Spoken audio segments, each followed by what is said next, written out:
Students, we have studied the aggregate demand and its components in four-sector economy. Yesterday we have done this topic. In reality, there are four sectors in the economy, but due to simplicity, to convey this concept in a very simple way, Professor J.M. Keynes, who wrote this book of macroeconomics, he assumed that there are only two sectors in the economy. So now we will study the aggregate demand in two-sector economy. How the question will come, this is an important and basic concept of this chapter, of this unit, which is come for 12 marks in our examination.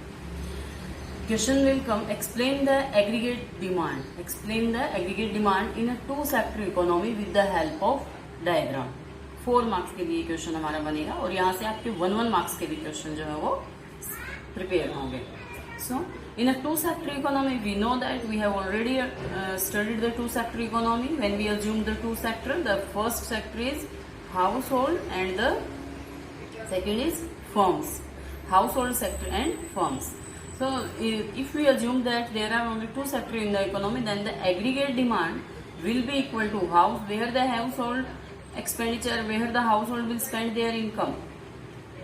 For what they will demand? They will demand for consumer goods. So the expenditure of household is called private consumption expenditure. AD equal to C plus firm. Where the firm will spend their revenues, they will spend their revenue on the capital goods for investment purpose. So the expenditure done by the firms is called investment expenditure. So in the two sector economy, the equation for aggregate demand will be AD equal to C plus I. Today we will study this equation and show we will make a table and diagram. So we can define the AD here. Aggregate demand is the function of consumption and investment only. This is the AD is the function of consumption and investment only. Now take the first assumption. As J.M. Keynes has assumed assumptions.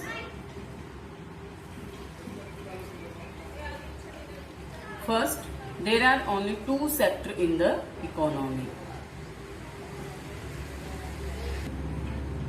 Second assumption, investment expenditure is independent from level of income. We can also say that autonomous investment. Autonomous investment means that investment level is independent from the level of income. Whether the income is increasing, whether the national income is increasing or decreasing, the investment expenditure done by the private firms. This is investment expenditure done by private firms will remain constant. Okay. Now with these two assumptions, we will diagrammatically explain the aggregate demand. To make the diagram, first we have to make a table. As we know that the aggregate demand of a person or the demand of the economy will depend on the level of income of that economy. If the level of income increases in the economy, then the aggregate demand level will also increase. This is a normal phenomena which we see in our daily routine life also. As our level of income increases, we increase our consumption expenditure. Same will happen with the economy. If the national income level increases, then the aggregate demand level of the economy will also increase. But in this economy, we have assumed that the aggregate demand equal to consumption plus investment. And we have already assumed that this investment will remain constant. Investment will remain constant. This will not change with the level of income. When income increases, this will remain constant. Private firms every year spend a constant amount on the investment. So we can also say the autonomous investment.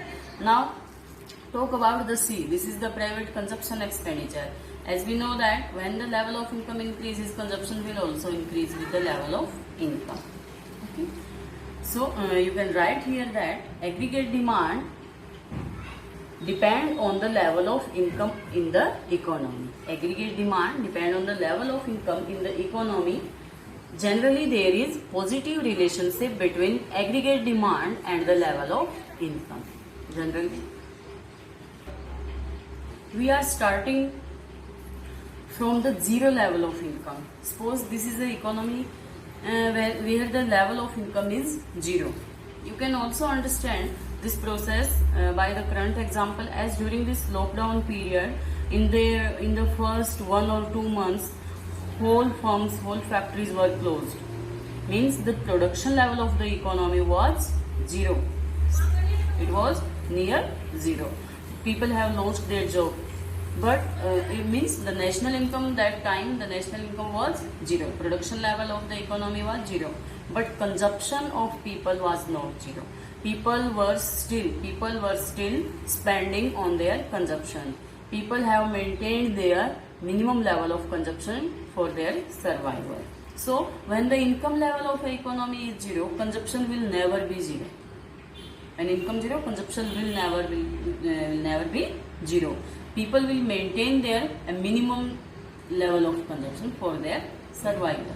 So in this situation, when national income is 0, consumption equal to 40 crores.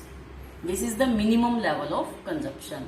This consumption is necessary for the survival of the people. They will manage this consumption from their past saving or by borrowing. And we have already assumed that the investment will remain constant. We have assumed this is equal to 20 crore. Means private firms every year spend 20 crores for the investment purpose. And we know that the aggregate demand equal to consumption plus investment. When in national income is 0, this month the aggregate demand level of this economy will be 40 plus 20 equal to 60 crores. In the second month or in the second year, when national income increases from 0 to 100 crores. Now we know that when our income increases, we increase our consumption also, we increase our demand level, so the consumption will increase. But here we assumed we will change this consumption with a constant rate, and we will change the income also with a constant rate. And every year we will change the income, we will increase this income by 100 crore, and due to increase in the income equal to 100 crore, the consumption will increase equal to 80 crore at every level. Okay, so when income increases from 0 to, now the national income of this economy is 100 crore, so the consumption will increase equal to 80 crore. So in the last month people were spending only 40 crore, but in the present month they will spend 40 plus 80 equal to 120 crore. And the investment will remain constant, as we have already assumed this is independent from the level of income. It will remain 20 crore. And the aggregate demand will be equal to 140, 120 plus 20, and so on. Now we will make the diagram. Now we will represent this table with diagram. OX axis, OY axis. As we have known that the aggregate demand is the function of level of income. As income increases, aggregate demand will also increase. So we can say that income is independent, but aggregate demand depends on the level of income. So we will take the aggregate demand on the dependent axis and income, national income on the independent axis. We have started our table from the 0 when the income of the economy is 0. So the 0 level of income is at the origin point, and we have to draw the consumption curve, investment curve and aggregate demand curve.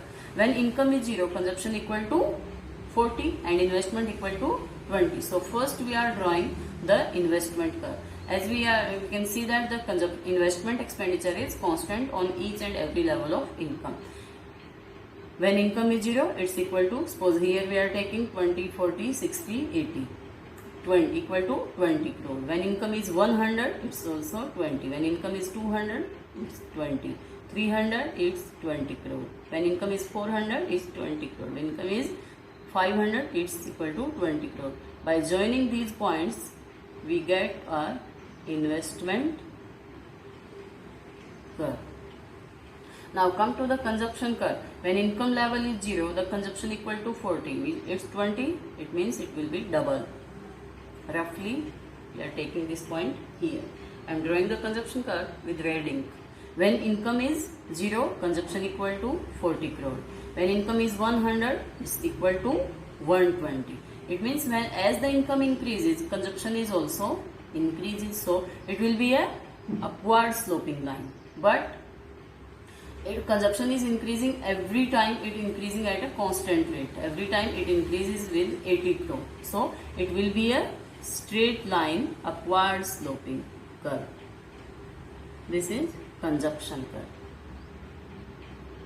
Now look at this level of consumption. When income is zero, economy is maintaining this minimum level of consumption.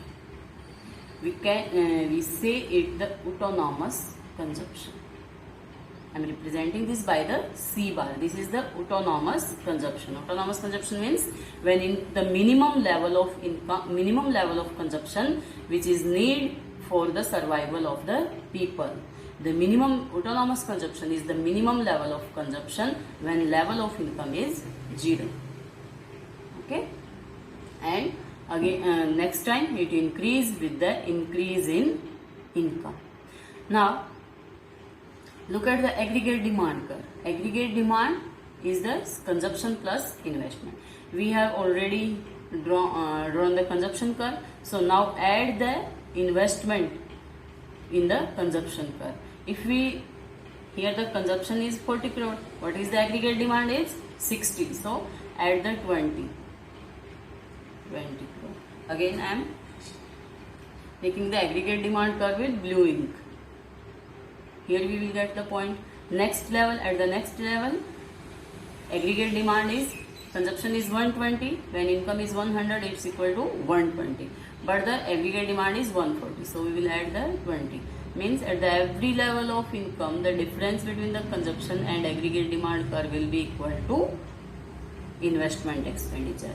This will remain constant. So by joining these all points, we get the aggregate demand curve. This is, we get the aggregate demand by the consumption plus investment.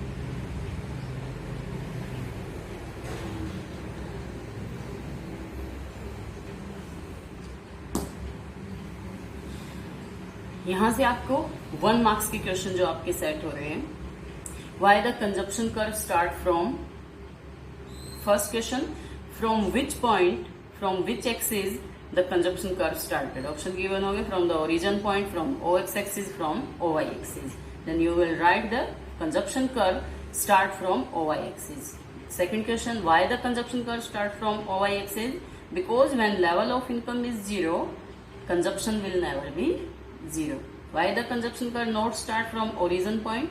Because when income is zero, consumption can't be zero. People will maintain their minimum level of consumption for their survival. Second question, why the aggregate demand curve start from the OY axis? Aggregate demand curve start from the OY axis due to the autonomous consumption and autonomous investment. Right? What is the slope of consumption curve? Positive slope. What is the slope of aggregate demand curve? It's positive slope. Now explain this diagram. Write some important points about this diagram. First, take 1-1 curve and explain. First, take the investment curve. First point, investment curve is parallel to the x-axis. It's a horizontal line because as we have assumed the investment is independent from the level of income.